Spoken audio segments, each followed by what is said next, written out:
चलिए, तो स्वागत है आपका रोटेशन के 5वें लेक्चर में। और पिछले क्लास में हम लोग सेंटर ऑफ मास पे सारी बातें कर लिए थे। अब हम लोग को मोमेंट ऑफ इनर्शिया शुरू करना है। What is moment of inertia? इसका एक आसान डेफिनेशन है। इस डेफिनेशन को बोलते हैं rotational analogue of mass. Rotational analogue of मास।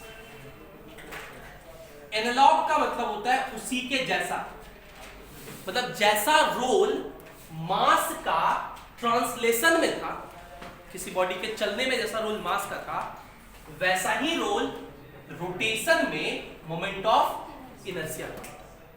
आसान डेफिनेशन के साथ। जैसे अगर हम लोग बात करें कि ट्रांसलेशनल काइनेटिक एनर्जी, के ई ट्रांसलेशनल, अगर आप याद करो तो हम लोग फॉर्मूला लिखते थे half mv square. Half,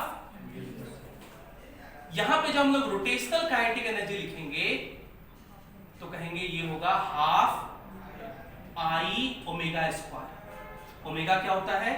angular velocity. तो जैसा रोल वहां पे वेलोसिटी का था, जहां पे एंगुलर वेलोसिटी का है, हाफ की जगह हाफ है, मास की जगह यहां क्या है? आई, मोमेंट ऑफ इनर्शिया। थोड़ा और समझिए। जैसे वहां याद करिए हम लोग लीनियर मोमेंटम पढ़ते थे। लीनियर मोमेंटम P से लिखते थे और वो क्या होता था? Mass into velocity. यहां हम लोग पढ़ेंगे angular momentum. Angular momentum L से लिखेंगे। तो इसका फॉर्मूला अगर आपको याद है, नहीं भी है तो भी आप लिख सकते हैं। मास का एनालॉग क्या होता है यहाँ पे? आई, मोमेंट ऑफ इनर्शिया, आई से लिखते हैं। और वेलोसिटी का एंगुलर वेलोसिटी तो आई ओमेगा हो जाएगा। सो मोमेंट ऑफ इनर्शिया का सिंबल क्या होता है? आई। तो एक आसान डेफिनेशन मोमेंट ऑफ इनर्शिया का ये दिया जाता है कि it is rotational analogue of mass. मतलब जो रोल मास का ट्रांसलेशन में था, वही रोल, वैसा ही formula moment of inertia replace होके बन जाता है रोटेशन। लेकिन अगर इस बात को और डिटेल में समझें कि भाई मास का क्या रोल था, मास का क्या रोल था ट्रांसलेशन में, अगर इस बात को समझा जाए तो आप याद करिए या इस वर्ड को देखिए, मोमेंट ऑफ इनर्शिया। मास का संबंध इनर्शिया से था। आप याद कीजिए, हम लोग लिखे थे पॉइंट लॉज ऑफ मोशन में कि जितना ज्यादा मास होगा उतना ही ज्यादा इनर्शिया होगा। जितना ज्यादा मास होगा उतना ही ज्यादा। इस बात को समझिए, एक फुटबॉल रखा हुआ है और एक पत्थर रखा हुआ है। किसको फोर्स लगा के मूव करने में ज्यादा एफर्ट लगाना पड़ेगा? पत्थर को, क्योंकि उसका मास ज्यादा है, इसलिए उसका इनर्शिया ज्यादा है। इनर्शिया क्या मतलब? अपने स्टेट ऑफ मोशन को मेंटेन करके रखने का टेंडेंसी। कोई रुका हुआ है, वो चाहता है कि हम रुके रहे। कोई चल रहा है तो वो चाहता है कि हम चलते रहे। ये उसका इनर्शिया का प्रॉपर्टी है। और इनर्शिया किस पे डिपेंड कर रहा था? मास पे। ज्यादा मास है तो ज्यादा फोर्स लगाना पड़ेगा उसको, अगर रुका हुआ है तो चलाने के लिए, इनर्शिया को डिस्टर्ब करने के लिए। ये मास का रोल था कि जिसका मास ज्यादा होता था उसके इनर्शिया को डिस्टर्ब करने के लिए, ट्रांसलेशनल इनर्शिया को डिस्टर्ब करने के लिए ज्यादा फोर्स लगाना होता था। सिमिलरली अगर कोई बॉडी रोटेट कर रहा है, अगर कोई बॉडी किसी एक्सिस के अबाउट रोटेट कर रहा है, तो मोमेंट ऑफ इनर्शिया जो है वो एक ऐसा पैरामीटर है जो कि इसके रोटेशनल इनर्शियल प्रॉपर्टी को, कौन से प्रॉपर्टी को? Rotational inertial property. तो what is the rotational inertial property? Rotational inertial property का मतलब कि अगर ये रोटेट कर रहा है तो ये चाहता है कि हम रोटेट करते रहें। अगर ये रुका हुआ है तो ये चाहता है कि हम रुके रहें। तो रोटेशनल इनर्शियल प्रॉपर्टी को कौन रिप्रेजेंट करता है? Moment of inertia. So rotational inertial property is represented by moment of inertia. और हम लोग ये भी कहते हैं, जैसे वहां कहते थे कि इनर्शिया ज्यादा है, मास ज्यादा है, तो ज्यादा फोर्स लगाना पड़ेगा ताकि कोई बॉडी का इनर्शिया को डिस्टर्ब कर सके। रुका हुआ है तो चलाने के लिए ज्यादा फोर्स चाहिए होगा, अगर मास ज्यादा है तो फुटबॉलर पत्थर में किस पर ज्यादा फोर्स लगाना पड़ेगा? पत्थर पर, क्योंकि उसका मास ज्यादा है। सिमिलरली जिसका मोमेंट ऑफ इनर्शिया ज्यादा होगा उस पर फोर्स का एनालॉग होता है टॉर्क, उस पर ज्यादा टॉर्क लगाना पड़ेगा रोटेट करने के लिए। Higher the moment of inertia, higher the moment of inertia, higher the moment of inertia,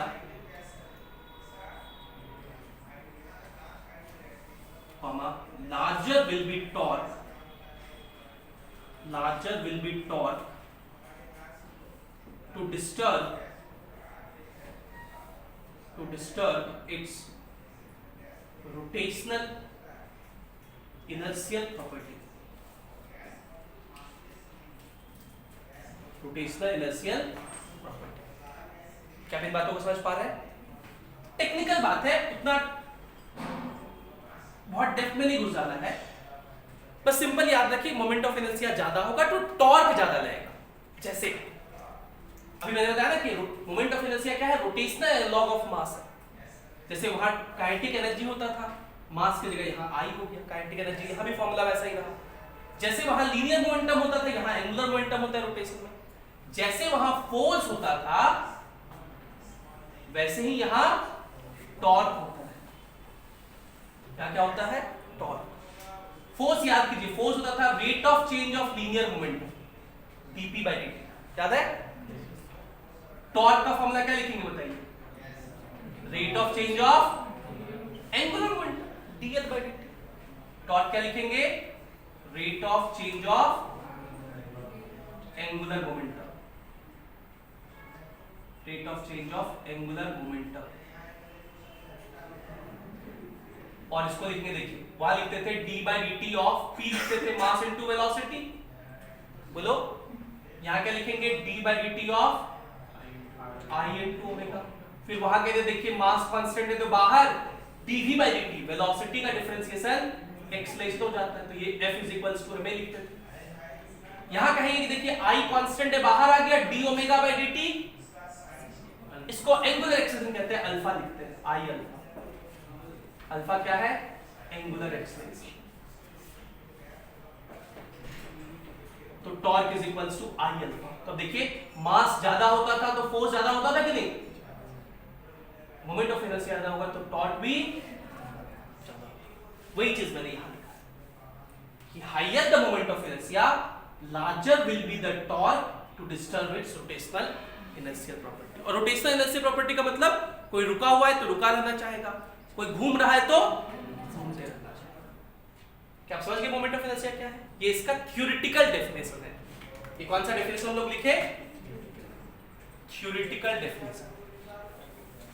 और हम लोग फिजिक्स में हर चीज को दो तरह से डिफाइन करते हैं, एक तो होता है थ्योरेटिकल डेफिनेशन जो भी लिखे हम लोग, दूसरा कौन सा डेफिनेशन होगा? मैथमेटिकल डेफिनेशन, फॉर्मूला वाला डेफिनेशन। तो ये इसका थ्योरेटिकल डेफिनेशन लिखिए पहले।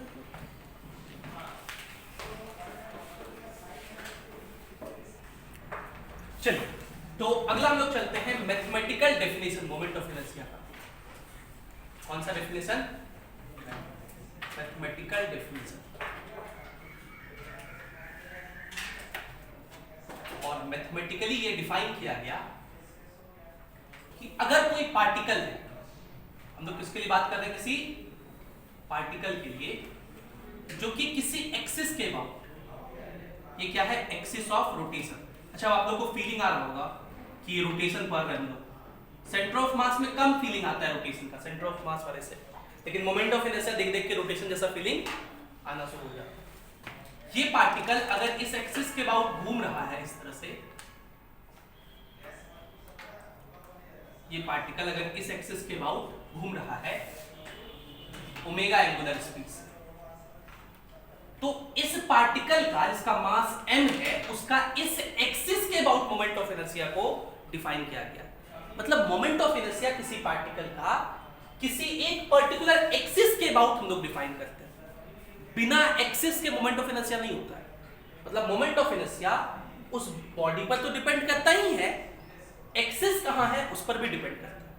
इस पार्टिकल का मोमेंट ऑफ इनर्शिया इस एक्सिस के अबाउट डिफाइन किया गया mr²। कैसे डिफाइन किया गया? mr²। r क्या है? Distance. So this is I, moment of inertia about an axis,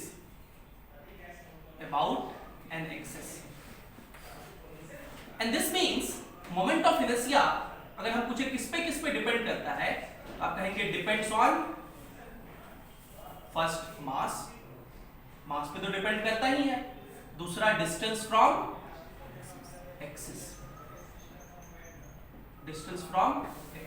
मास पे तो डिपेंड करता ही है, एक्सिस से भी डिस्टेंस पे डिपेंड करता है। मोमेंट ऑफ इनर्शिया जो है मास जैसा ही है, लेकिन ये कांस्टेंट नहीं है। मोमेंट ऑफ इनर्शिया वेरिएबल है, मास कांस्टेंट होता है किसी बॉडी का मास क्या होता है? Constant, 5 kilo 10 kilo. लेकिन किसी बॉडी का मोमेंट ऑफ इनर्शिया कांस्टेंट नहीं होता है। क्यों नहीं कांस्टेंट होता है? क्योंकि एक्सिस तो अलग अलग हो सकता है, इसलिए moment of inertia changes with change in axis, लेकिन अगर हम लोग एक बॉडी भी फिक्स ले लें, एक्सिस भी फिक्स ले लें, तब क्या हो जाएगा? कांस्टेंट हो जाएगा। और वो हम लोग देखेंगे, कुछ बॉडीज का याद करेंगे। उससे पहले एक दो बात और, ये तो किसी पार्टिकल का मोमेंट ऑफ इनर्शिया का फॉर्मूला है, ये तो किसी पार्टिकल के मोमेंट ऑफ इनर्शिया का फॉर्मूला हुआ पार्टिकल का। लेकिन अगर हम लोग के पास एक सिस्टम ऑफ पार्टिकल हो, एक क्या हो? सिस्टम ऑफ पार्टिकल, तो हम लोग क्या करेंगे? तो सिस्टम ऑफ पार्टिकल का मतलब बहुत सारे पार्टिकल होंगे उसमें, तो सारे पार्टिकल का मोमेंट ऑफ इनर्शिया लिखेंगे और उसको अलजेब्रिकली सम करेंगे, क्योंकि मोमेंट ऑफ इनर्शिया जो है वो एक स्केलर क्वांटिटी है। मोमेंट ऑफ इनर्शिया कैसा क्वांटिटी है? स्केलर क्वांटिटी है, वेक्टर नहीं है। और स्केलर का मतलब क्या? इसको ऐड करना बहुत आसान, सिंपली नॉर्मली क्या कर दीजिए? ऐड कर दीजिए। वेक्टर में ऐड करने में आई कैप जे कैप डायरेक्शन सोचना होता है, मोमेंट ऑफ इनर्शिया में कुछ नहीं सोचना है, सिंपली आप मोमेंट ऑफ इनर्शिया क्या कर सकते हैं? ऐड कर सकते हैं। ये इसकी बहुत खास बात है, बहुत अच्छी बात है। दूसरा, मोमेंट ऑफ इनर्शिया का अगर ऐसा यूनिट कोई पूछ दे, इसका ऐसा यूनिट क्या होता है? तो भाई मास का हो गया केजी और डिस्टेंस का हो गया मीटर स्क्वायर, तो केजी मीटर स्क्वायर इसका ऐसा यूनिट होता है। डायमेंशन भी आप उसे लिख सकते हैं, केजी का हो गया m l स्क्वायर, टी तो इसमें है ही नहीं। ये तो किसी पार्टिकल के लिए हुआ, किसी सिस्टम के लिए कैसे निकालेंगे? तो मान लेते हैं ये एक सिस्टम ऑफ पार्टिकल है जो कि इस एक्सिस के अबाउट घूम रहा है, तो यहां पे कोई एक पार्टिकल होगा जिसका डिस्टेंस r1 होगा, इसका मास m1 होगा। एक पार्टिकल कोई यहां होगा जिसका मास m2 होगा, डिस्टेंस r2 होगा। एक कोई मास यहां होगा जिसका मास mn और डिस्टेंस rn होगा। तो इस सिस्टम ऑफ पार्टिकल का मोमेंट ऑफ इनर्शिया हम लोग क्या लिखेंगे? Moment of inertia of system of particles, पहले का moment of inertia m1 r1 square plus दूसरे का m2 r2 square and so on mn rn square. इसको अगर हम लोग लिखे moment of inertia of system, इसको लिख सकते हैं समेशन है, एडिशन इसलिए वर्ड होता है मैथमेटिक्स में sigma m i r i square.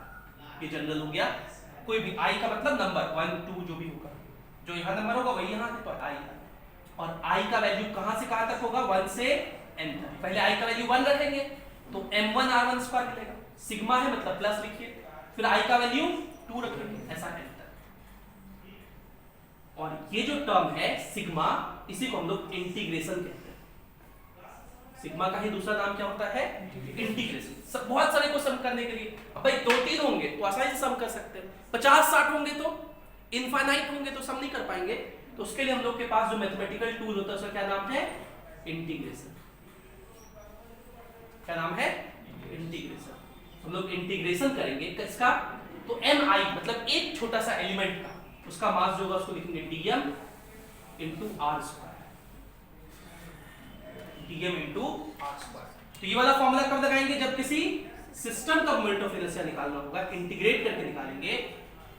और ये वाला अगर किसी पार्टिकल का निकालना होगा, जैसे हम हम लोग सबसे पहला जो सीखने जा रहे हैं उसका नाम है रॉड। उसका नाम क्या है? रॉड। किसी रॉड का मोमेंट ऑफ इनर्शिया निकालना है। जैसे ही मैं ये कहूंगा कि मुझे किसी रॉड का मोमेंट ऑफ इनर्शिया निकालना है तो आप तुरंत पूछेंगे सर किस एक्सिस के अबाउट? पहले तो एक्सिस बताइए। बिना एक्सिस के मोमेंट ऑफ इनर्शिया हम लोग नहीं निकाल सकते। तो मुझे इस रॉड का मोमेंट ऑफ इनर्शिया निकालना है, मान लेते हैं इस एक्सिस के अबाउट। अभी तो मैं इंटीग्रेट करके निकाल के दिखाऊंगा, लेकिन आपको रिजल्ट याद रखना है। इस एक्सिस के अबाउट अगर ये रॉड घूम रहा है तो इस एक्सिस के अबाउट निकालिए। अच्छा, आप ये भी पूछ सकते हैं सर आपको कैसे पता कि इसी एक्सिस के अबाउट निकालना है? और अगर हम लोग किसी भी एक्सिस के अबाउट निकाल सकते हैं तो कौन से एक्सिस के अबाउट हम याद रखेंगे और कौन से एक्सिस का यूज पड़ेगा? आप याद रखेंगे दो के अबाउट, एक तो इसके अबाउट, एक मिडिल के अबाउट। मैं दोनों निकाल के दिखा दूंगा। किसके अबाउट याद रखेंगे? तो क्वेश्चन में आप देखेंगे कि रॉड जो है वो घूम रहा है किसके अबाउट। मान लीजिए ये रॉड है, इसको मैं बीच में छेद कर दूं, होल कर दूं, एक कांटी में फंसा दूं और इसको ऐसे घुमाऊं, तो ये रॉड किसके अबाउट घूम रहा है? सेंटर के अबाउट, मिडिल वाले पॉइंट के अबाउट। तो इसके अबाउट मोमेंट ऑफ इनर्शिया का यूज करेगा। अगर मैं कहूं कि इस रॉड को मैं यहां कांटे में फंसा दूं और तब ये रोटेट करे, तब बताइए इस रॉड का मोमेंट ऑफ इनर्शिया किस पॉइंट के अबाउट आप इस्तेमाल करेंगे? इस पॉइंट के अबाउट, एंड पॉइंट के अबाउट। अच्छा, ये जो एक्सिस है ना, इसका भी नामकरण समझिए। नामकरण का मतलब अभी तो मैंने दिखाया तो आपको समझ में आ रहा है कि एक्सिस क्या है, लेकिन क्वेश्चन में स्टेटमेंट में लिखा रहेगा। तो इस एक्सिस को हम लोग कहेंगे एक्सिस पासिंग थ्रू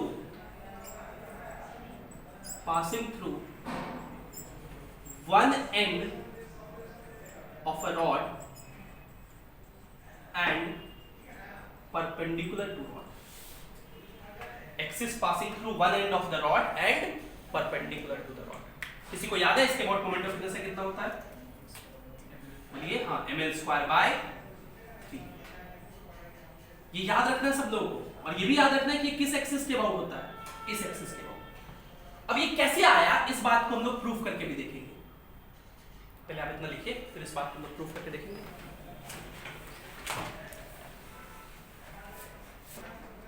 चलिए, तो हम लोग रॉड का मोमेंट ऑफ इनर्शिया डिराइव करने जा रहे हैं। एक रॉड है और इस रॉड का मोमेंट ऑफ इनर्शिया हम लोग मास m, लेंथ l, इस एक्सिस के अबाउट डिराइव करने जा रहे हैं। अब बताइए, ये रॉड एक पार्टिकल है या सिस्टम ऑफ पार्टिकल है? सिस्टम ऑफ पार्टिकल है। बहुत सारे पार्टिकल से मिलकर बना हुआ है। और रॉड में कहीं भी आगे ये रॉड बहुत बार मिलेगा, ग्रेविटेशन में मिलेगा, इलेक्ट्रोस्टैटिक्स में मिलेगा, सब जगह रॉड में एलिमेंट लेते हैं। एलिमेंट क्या है? एलिमेंट इस पूरे बॉडी का एक हिस्सा है, एक भाग है, जिसको अगर जोड़ा जाए पूरे सारे एलिमेंट्स को तो वो बॉडी जनरेट हो जाए। ये जो रॉड है ये बहुत सारे छोटे छोटे टुकड़ों से मिलकर बना हुआ है। हर टुकड़ा एक पार्टिकल जैसा होगा। रॉड जब भी हम लोग बोलते हैं उसका थिकनेस नेग्लिजिबल मानते हैं। ये थिकनेस क्या है? नेग्लिजिबल है, बहुत पतला सा रॉड है। दिखाने के लिए मैंने इतना मोटा दिखा दिया है। ये पतला सा रॉड है पूरा ऐसा। इसका एक हिस्सा किसके ऐसा होगा? एक पार्टिकल के ऐसा होगा। रॉड में एलिमेंट लेने का तरीका हम लोग को इस एक्सिस के अबाउट मोमेंट ऑफ इनर्शिया निकालना है। तो ये मैंने ऐसे एरो दिखा दिया, मतलब ये रॉड इस एक्सिस के अबाउट घूम रहा है। रॉड में एलिमेंट लेने का तरीका होता है, उसको याद रखना है आगे से। जब भी रॉड मिलेगा तो एलिमेंट ऐसे ही लेंगे। जो रेफरेंस लाइन है जिसको बोलते हैं रेफरेंस लाइन, जो भी यहां किसके ऐसा काम कर रहा है? एक्सिस के ऐसा। रेफरेंस लाइन से एक्स डिस्टेंस पर, वो लोग कैसे एलिमेंट लेते हैं? रेफरेंस लाइन से एक्स डिस्टेंस पर dx विड्थ का ये इंक्रीमेंट, एक्स के डायरेक्शन में जो छोटा सा इंक्रीमेंट होता है उसको बोलते हैं dx width, width width, thickness. dx width का एक पार्टिकल, ये क्या है? एक पार्टिकल है। और ये जो पार्टिकल है इसका जो मास होगा उसको dm कहेंगे। इस छोटे से पार्टिकल के मास को हम लोग क्या कहेंगे? dm, जिसका फॉर्मूला होगा लैम्डा dx। जिसका फॉर्मूला क्या होगा? Lambda dx। बहुत यूज पड़ेगा ये सब, इलेक्ट्रोस्टैटिक्स में पढ़ेंगे। वहां पे चार्ज होगा, यहाँ पे मास है, वहां पे क्या होगा? चार्ज। वहां लिखेंगे x डिस्टेंस पे dx विड्थ का एक एलिमेंट लिए जिसका चार्ज dq, वो होगा लैम्डा dx। ठीक है, यहाँ पे मास लिख रहे हैं लैम्डा dx। दोनों लैम्डा में फर्क है। जब इलेक्ट्रोस्टैटिक्स लिखते हैं तो वहां लैम्डा होता है charge density, linear charge density, यहां पर लैम्डा होता है linear mass density, linear mass density, और इस लैम्डा का फॉर्मूला होता है m/l। लैम्डा क्या है? m/l, mass by length. अब देखिए, अभी भी हम लोग मोमेंट ऑफ इनर्शिया किसी सिस्टम का फॉर्मूला लिखे थे, क्या लिखे थे? Integration dm into r square, क्या लिखे थे? Integration dm into r square. तो इंटीग्रेशन dm किसको बोलते हैं? एलिमेंटल मास। dm का नाम क्या है? Elemental mass. What is the meaning of elemental mass? Element का मास। एलिमेंटल मास मतलब एलिमेंट का मास। ये था एलिमेंट, एलिमेंट मतलब पार्टिकल, रॉड के केस में पार्टिकल है। इस एलिमेंट का मास कितना है? लैम्डा dx इनटू r क्या है? उस एलिमेंट का एक्सिस से distance. What is r? Distance of element from axis, distance of element from axis. ये एलिमेंट का डिस्टेंस एक्सिस से, तो कहेंगे x। कितना कहेंगे? x square. लैम्डा कांस्टेंट है, बाहर आ गया, बचा क्या? Integration x square dx। यहां पर हम लोग क्या माने कि लैम्डा क्या है? कांस्टेंट है, इसलिए बाहर आ गया। लैम्डा क्या है? कांस्टेंट है। ये लैम्डा क्या है? कांस्टेंट है। और लैम्डा जब कांस्टेंट होता है तो इसको बोलते हैं uniform distribution, uniform mass distribution, uniform mass distribution. अगर लैम्डा यूनिफॉर्म है तो। अगर लैम्डा वेरिएबल हुआ, अगर लैम्डा वेरिएबल हुआ तो उसको बोलेंगे non uniform mass distribution. Same बात वहां सेंटर ऑफ मास में भी यूज होता है, इंटीग्रेशन x स्क्वायर dx। अब हम लोग यहां लिखेंगे लिमिट ऑफ इंटीग्रेशन। अब लिमिट लिखना सीखिए। ये एक्सिस है, यहां से हम लोग चले थे, हम लोग बोले ना एक्सिस से x डिस्टेंस पर dx विथ का लिमिट। तो जहां एक्सिस है आप वहां खड़े हो जाइए। देखिए ये एक्सिस है, मैं इसके साथ में खड़ा हो गया। अब यहां से पहला एलिमेंट कहां मिलेगा? पहला हिस्सा, तो पहला हिस्सा तो यही है इस रॉड का। बोलिए क्या ये बात आप समझ पा रहे हैं? इस रॉड का पहला हिस्सा तो एक्सिस पर ही है, वहीं से शुरू हो रहा है। तो पहला हिस्सा क्या बिना चले मिल जाएगा? बिल्कुल सही बात है, जहां चल रहे हैं जीरो से, वहीं से पहला हिस्सा मिल जाएगा। बोलो, तो पहला एलिमेंट बिना चले जीरो पे मिलेगा। फिर यहां से चलिए, चलते चलते सबसे आखिरी एलिमेंट कहां मिलेगा? आखिरी एलिमेंट कितना चल के मिलेगा? यहां से l डिस्टेंस चल के। बोलिए यही बात समझ पा रहे हैं कि जीरो से l क्यों हुआ? यहां वेरिएबल क्या है? x। x क्या है? एक्सिस से डिस्टेंस। ये रहा एक्सिस, एक्सिस से पहला एलिमेंट कहां मिलेगा? यहां। आखिरी एलिमेंट l। ये एक्सिस कहीं भी हो सकता था, अभी हम लोग इस एक्सिस के अबाउट निकाल रहे हैं। इस एक्सिस का नाम है axis passing through one end of rod, one end of rod and perpendicular to it. इस एक्सिस के अबाउट मोमेंट ऑफ इनर्शिया भी निकाल दो। लिखिए I is equals to lambda x square dx का इंटीग्रेशन लोग जानते हैं, जो पावर होता है वो एक बढ़ जाता है, लिमिट 0 से l। पहले अपर लिमिट पुट करेंगे l, तो हो जाएगा l क्यूब बाई 3। फिर लोअर लिमिट पुट करेंगे 0, तो वो 0 हो जाएगा। तो I का क्या फॉर्मूला हो जाएगा? ml lambda l cube by 3। अब देखिए इसको लिख सकते हैं lambda into l square by 3। ये l क्यूब को l इंटू l स्क्वायर लिख सकते हैं ना। और देखिए लैम्डा क्या था? m बाय l, तो मास क्या होगा? Lambda into l। तो ये लैम्डा इंटू l क्या बोलेंगे? मास। तो मोमेंट ऑफ इनर्शिया कितना हो गया? ml square by 3। अब आगे से इस बात को याद रखना है कि रॉड का मोमेंट ऑफ इनर्शिया कितना होता है? बोलो जोर से, रॉड का मोमेंट ऑफ इनर्शिया। अरे नहीं मूर्खों, रॉड का moment of inertia her axis के अबाउट अलग अलग होता है। बोलो रॉड का मोमेंट ऑफ इनर्शिया कितना होता है? हर एक्सिस के अबाउट अलग अलग होता है। सर कौन से एक्सिस के अबाउट? बोलना पड़ेगा। तो आप कहेंगे रॉड का मोमेंट ऑफ इनर्शिया एंड के से पास करते हुए एक्सिस के अबाउट कितना होता है? बोलो फिर से जोर से, रॉड का मोमेंट ऑफ इनर्शिया एंड से जो एक्सिस पास कर रहा है उसके अबाउट कितना होता है, ml²। अब देखिए इसी तरह इंटीग्रेट करके हम लोग इस सेंटर से पास करते हुए एक्सिस के अबाउट भी निकाल सकते हैं। लेकिन इंटीग्रेट करना तो एक तरीका है, इंटीग्रेट करने से फिजिक्स में बचना चाहिए कि फिजिक्स कहता है कि सब चीज इंटीग्रेट करने से दिक्कत होता है बच्चों को, मेडिकल के बच्चों को खासकर दिक्कत होता है। इसलिए फिजिक्स में कुछ फॉर्मूले, कुछ ट्रिक्स बना दिए गए। इसमें एक बहुत फेमस ट्रिक है, उसका नाम है parallel axis theorem. Parallel axis theorem, moment of inertia में दो बहुत इंपॉर्टेंट थ्योरम है, जिसमें से एक थ्योरम का नाम है पैरेलल एक्सिस थ्योरम और दूसरे थ्योरम का नाम है perpendicular axis theorem. Parallel axis theorem ये कहता है, समझिए पैरेलल एक्सिस थ्योरम क्या कहता है। पैरेलल एक्सिस थ्योरम आगे हम लोग इसके बारे में और लिखेंगे, अभी सिंपल देखिए। पैरेलल एक्सिस थ्योरम ये कहता है कि अगर कोई रॉड है या कोई भी बॉडी है, ध्यान रहे पैरेलल एक्सिस थ्योरम और आगे हम लोग पढ़ेंगे परपेंडिकुलर एक्सिस थ्योरम, दोनों में फर्क है। पैरेलल एक्सिस थ्योरम सब बॉडी के लिए वैलिड है, वैलिड फॉर ऑल बॉडीज, जबकि परपेंडिकुलर एक्सिस थ्योरम के साथ ऐसा नहीं है, वो कुछ एक ही बॉडीज के लिए वैलिड है। पढ़ेंगे हम लोग। तो पैरेलल एक्सिस थ्योरम सब बॉडी के लिए वैलिड है। जैसे हम लोग कभी रॉड ही पढ़े हैं, कभी रॉडी का लेकर चर्चा करते हैं। पैरेलल एक्सिस थ्योरम कहता है कि आप दो एक्सिस लीजिए जिसके अबाउट आपको मोमेंट ऑफ इनर्शिया निकालना है, जिसमें से किसी एक के अबाउट। दो एक्सिस लीजिए जिसमें से किसी एक के अबाउट मोमेंट ऑफ इनर्शिया निकालना है, वो दोनों एक्सिस पैरेलल हो।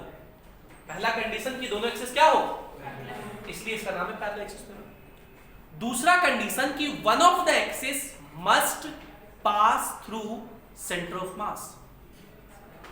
दो एक्सिस होना चाहिए, दोनों एक्सिस पैरेलल होना चाहिए, दोनों एक्सिस में से कोई एक सेंटर ऑफ मास से पास हो। इस रॉड का सेंटर ऑफ मास कहां होता है, मिडिल में।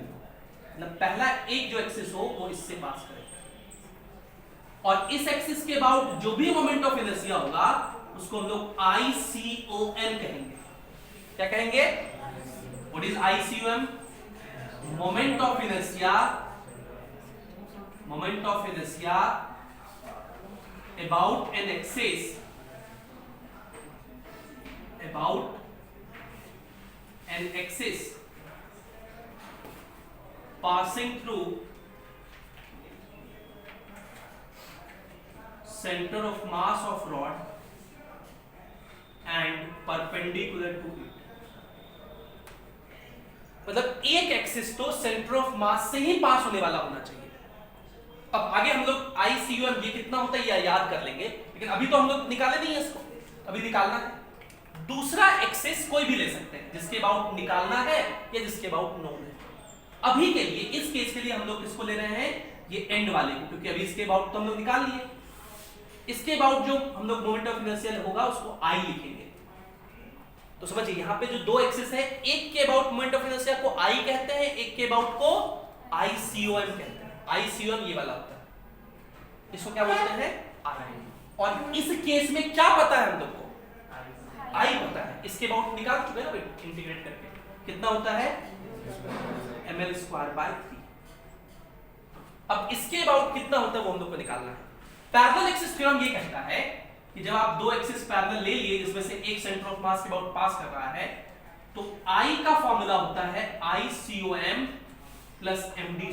फॉर्मूला हमेशा यही होता है, I is equals to ICOM plus md²। What is I? What is I? Moment of inertia of the body about an axis which is not passing through center of mass, which is जैसे ये वाला axis ICOM जो centre of mass से पास कर रहा है उस axis के अबाउट, प्लस m क्या है इस बॉडी का मास, और d क्या, m क्या है मास ऑफ बॉडी, और d क्या है डिस्टेंस बिटवीन द एक्सिस। इन दोनों एक्सिस के बीच का डिस्टेंस जो कि यहाँ L/2 होगा उसको हम लोग क्या कहेंगे, d। तो अगर इस केस के लिए फॉर्मूला लगाना हो तो उसमें क्या पता है हम लोग को, I की ICOM, I पता है। I कितना होता है देखिए ml²/3 is equals to ICOM तो हम लोग को निकालना है, प्लस md², d डिस्टेंस में है, L/2 उसका स्क्वायर कितना हो जाएगा, इसको इधर भेज देंगे तो माइनस हो जाएगा, माइनस कर दीजिए तो ICUM कितना हो गया ml²/12 कितना हो जाएगा ml²/12। अब आगे से ये फॉर्मूला भी हम लोग को याद रखना है, आगे से हम लोग को ये फॉर्मूला भी याद रखना है कि सेंटर ऑफ मास के about moment of inertia rod का कितना होता है ml²/12। आप समझ रहे हैं मैं ऐसा क्यों कहा था कि रॉड का मोमेंट ऑफ इनर्शिया बताओ रॉड का मोमेंट ऑफ इनर्शिया कितना होता है? बोलो कि सर सब एक्सिस के अबाउट अलग अलग होता है, एंड वाले एक्सिस के अबाउट ml²/3 और सेंटर ऑफ मास से जो एक्सिस पास करता है उसके अबाउट ml²/12। और दूसरा हम लोग डिस्कस किए parallel axis theorem. Parallel axis theorem क्या होता है कि अगर दो एक्सिस एक दूसरे के पैरेलल तब लगेगा, इन दोनों में से एक एक्सिस कहां से पास करना चाहिए? सेंटर ऑफ मास से, उसके अबाउट जो मोमेंट ऑफ इनर्शिया होगा उसको क्या कहेंगे ICUM। जो दूसरा एक्सिस है उसके अबाउट जो मोमेंट ऑफ इनर्शिया होगा उसको कहेंगे I, और I का फार्मूला होता है I = ICUM + md²। हमेशा यही फार्मूला होता है, जहां पे m क्या है डिस्टेंस बिटवीन द एक्सिस। पहले इसको लिखिए, सॉरी m क्या है मास, d क्या है डिस्टेंस बिटवीन द एक्सिस। पहले इसको लिखिए फिर मैं कुछ और बात समझाऊंगा, इस बात को वापस से समझाऊंगा कुछ और एग्जांपल्स। हम लोग इन बातों को थोड़ा और डिटेल में समझते हैं, तो इसको मैं कहता हूं एग्जांपल्स, लेकिन ये एग्जांपल्स के से ज्यादा केसेस हैं और इसको एज ए थ्योरी याद रखना इंपॉर्टेंट हो सकता है इनमें से कोई एक डायरेक्ट आपके फाइनल एग्जाम में आ जाए, जेईई या नीट में डायरेक्ट अपीयर हो जाए, इस बात का ध्यान रखना। देखिए सबसे पहला केस है कि मान लीजिए कि एक रॉड है और इस रॉड का मोमेंट ऑफ इनर्शिया आपसे इस एक्सिस के अबाउट पूछा जाए, इस एक्सिस के अबाउट मोमेंट ऑफ इनर्शिया पूछा जाए। इसको तो I ही लिखेंगे, ICUM तो नहीं लिखेंगे ना, ये तो सेंटर ऑफ मास से नहीं पास कर रहा। ये लेंथ दिया हुआ है L/3 और ये जो रॉड है इसका मास m है, लेंथ l, ठीक है। अभी तक हम लोग तीन बात याद कर चुके हैं। पहला बात कि इस रॉड का इस वाले एक्सिस के about moment of inertia ml²/3 होता है, सेंटर ऑफ मास से पास करते हुए एक्सिस के अबाउट ml²/12 होता है, और तीसरा I और ICUM किसी भी बॉडी के लिए वो रिलेटेड होता है, I = होता है ICUM + md²। अगर मुझे इस एक्सिस के अबाउट निकालना है तो मैं ICOM इस वाले को लूंगा या इस वाले को लूंगा? ICUM तो सेंटर ऑफ मास से पास करता हुआ एक्सिस है, तो कौन सा लूंगा नहीं, कौन सा लेना पड़ेगा, मजबूरी है। कौन सा लेना पड़ेगा?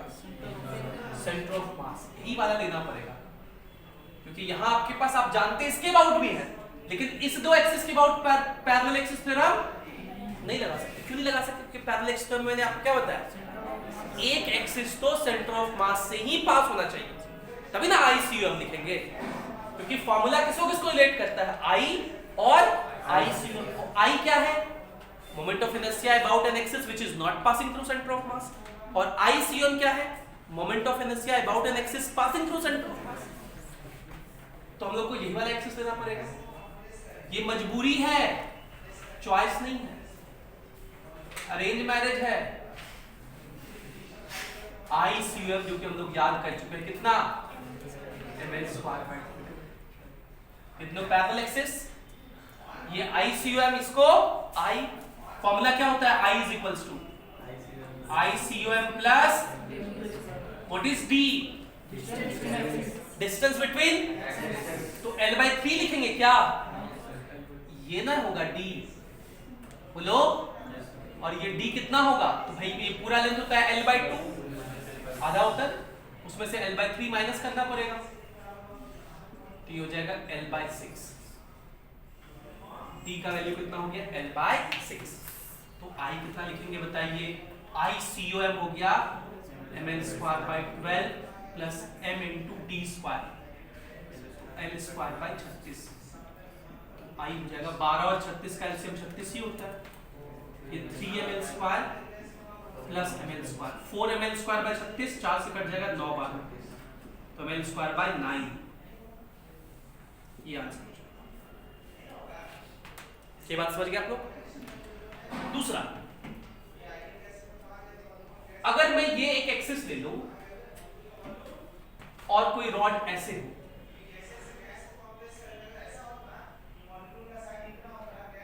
अच्छा इससे पहले एक बात और जानना पड़ेगा। अगर कोई एक्सिस ऐसे है और कोई रॉड इसी के अलोंग हो, कोई रॉड इसी के अलोंग हो, कोई रॉड इसी एक्सिस के अलोंग हो, तब मोमेंट ऑफ इनर्शिया कितना होगा इसका? 0।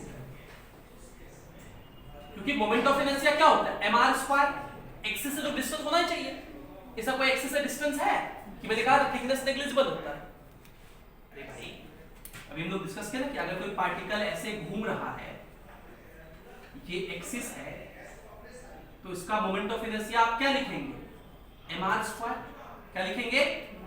ये पार्टिकल यहां से अगर यहां पे आके ऐसे घूमे तब घटे आके बढ़ेगा, और नजदीक आके घूमे तब यहीं आ जाए तो 0। मतलब अगर कोई बॉडी एक्सिस पर ही है तो उसका मोमेंट ऑफ इनर्शिया 0 होता है। उसका मोमेंट ऑफ इनर्शिया 0। मतलब ये रॉड अगर इसी एक्सिस से पास करे तो इसका मोमेंट ऑफ इनर्शिया 0 होता है। तीसरा केस, अगर ये एक्सिस है और ये रॉड यहां हो, ये रॉड यहां हो, इसका मास m है, लेंथ l है, लेंथ तो ये वाला लेंथ होता है ऐसे, ये डिस्टेंस d है। इस एक्सिस के about moment of inertia md²। कितना होता है? Very simple, so simple. इस केस में ये रॉड कैसे रोटेट कर रहा होगा? सोचिए, ये एक्सिस है, ये मान लीजिए एक्सिस है, और ये रॉड रोटेट कर रहा है। देखिए ऐसे रोटेशन फील कीजिए, फील कर पा रहे? ये एक्सिस है और ये रॉड ऐसे घूम रहा है, तो रॉड के हर पार्टिकल का डिस्टेंस देखिए md² होगा। बोलिए, अगर इस रॉड में कोई एक पार्टिकल ले ले यहां, तो ये पार्टिकल यू करके सर्कुलर मोशन एग्जीक्यूट कर रहा होगा, इसका डिस्टेंस कितना होगा? md²। यहां एक पार्टिकल ले लो तो इसका भी डिस्टेंस क्या होगा? md²। तो अगर कोई रॉड एक्सिस के पैरेलल हो तो उस वाले एक्सिस के अबाउट मोमेंट ऑफ इनर्शिया कितना होता है? md² होता है। ध्यान दीजिएगा, md² है, यहां लेंथ नहीं है। चौथा केस, अगर ये एक्सिस है और ये रॉड ऐसे है और ये रॉड अब घूम रहा है ऐसे, इस एक्सिस के ओमेगा से एक कांस्टेंट एंगल थीटा बनाते हैं। थीटा जो कि क्या है? कांस्टेंट है। इसका मास m, लेंथ l। इस रोटेशन को फील करिए। देखिए, ये एक्सिस ऐसे वर्टिकल और ये रॉड है, सोचिए ये रॉड है, और ये रॉड कैसे घूम रहा है? ऐसे। ये एंड फिक्स है, ये रॉड ऐसे घूम रहा है। देखिए, समझ पा रहे हैं? ऐसे कोन जैसा एंगल कांस्टेंट बना के। समझ पा रहे हैं आप ये बात? इसका मोमेंट ऑफ इनर्शिया अगर हम लोग निकालना हो तो हम लोग कहेंगे कि आपका एक काम कीजिए, शॉर्टकट में अगर देखना हो तो, बाकी इंटीग्रेट करके निकाल ही सकते हैं। इस रॉड के दो कंपोनेंट होंगे, इस रॉड का एक कंपोनेंट ऐसे होगा, बोलिए, इस रॉड के कितने कंपोनेंट होंगे? दो कंपोनेंट। ये लेंथ l है, इधर वाला कंपोनेंट कितना होगा? और इस रॉड का दूसरा कंपोनेंट ऐसे होगा, जिसका ये लेंथ कितना होगा? मतलब इस रॉड के बदले आप दो रॉड समझ सकते हैं, एक ऐसे दूसरा ऐसे। तो आप कहेंगे सर ये वाला जो रॉड है इसका तो मोमेंट ऑफ इनर्शिया 0 होगा इस एक्सिस के अबाउट। मतलब ये वाला केस हो गया कि नहीं हो गया? तो इसके अबाउट मतलब इस कंपाउंड की वजह से कोई मोमेंट ऑफ इनर्शिया नहीं होगा। जो भी मोमेंट ऑफ इनर्शिया होगा वो इस वाले कंपाउंड की वजह से होगा। तो इस रॉड को बस देखिए, इसके एक्सिस से एंड से पास कर रहा है ना, और एंड वाला फार्मूला भी हम लोग याद कर लिए, कितना? ml²/3 ml²। लेंथ कितना लिखेंगे? l² sin² θ/। तो ये लोग क्या लिखे थे क्वेश्चन? मैं एक बार ऑफिस से डायग्राम बना देता हूँ कि यहाँ पे थोड़ा हौच-पौच दिख रहा है। अगर कोई रॉड इसका लेंथ l हो, मास m हो, इस एक्सिस के अबाउट मोमेंट ऑफ इनर्शिया पूछा जाए तो ये होता है ml²। Sine square theta by 3। ये ऐसे समझ रहे हैं मेरी बात? ऐसे और भी बहुत सारे केसेस हैं, आज समय नहीं है उससे, इससे जस्ट आगे और बहुत सारे केसेस हम लोग अगले क्लास में करेंगे। Thank you for being with us.